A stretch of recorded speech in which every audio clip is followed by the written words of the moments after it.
Hey everybody, welcome to yet another episode of The Change Collective. You're joined by me, Friska of Fresh by Friska, and I'm here with my really good friend Matt of Lavo.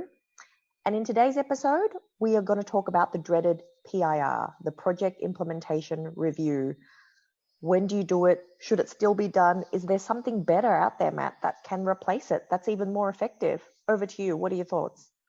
Yeah, look, the project implementation review is something that is, and we were talking about this just before we started the recording. It's almost like a tick in the box. Yep, I've done it.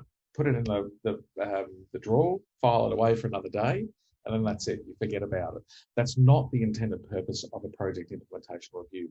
The intended purpose is to learn what went well, what didn't go so well, what could be improved, what needs to stop, what needs to start, a whole range of things that you continually improve your project delivery. So from a project implementation review, I'm a great and keen advocate of the retros from Agile.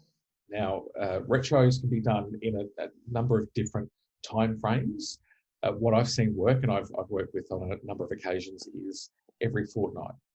Now, that is quite, or it feels quite erroneous, but if you're doing a review every 2 weeks, you're identifying the blockers, you're identifying what's going well, you're able to celebrate the wins, you're able to do that in a very, very compressed time frame. So you're giving immediate feedback as opposed to at the end of the project, oh, everyone did a great job. Okay, tell me exactly where I did a good job. You're not able to get into that detail. Whereas if you do it every 2 weeks, you've got that. Then you're able to learn, implement that for the project itself. Other projects can learn as well. So yeah, I always think retros are the best way of doing reviews. And my sweet spot is sort of that 2 to 3 week period, I think is the best. What about yourself, Richard? And a question about that 2 week period, is that a short and sharp 30-minute session? Yeah.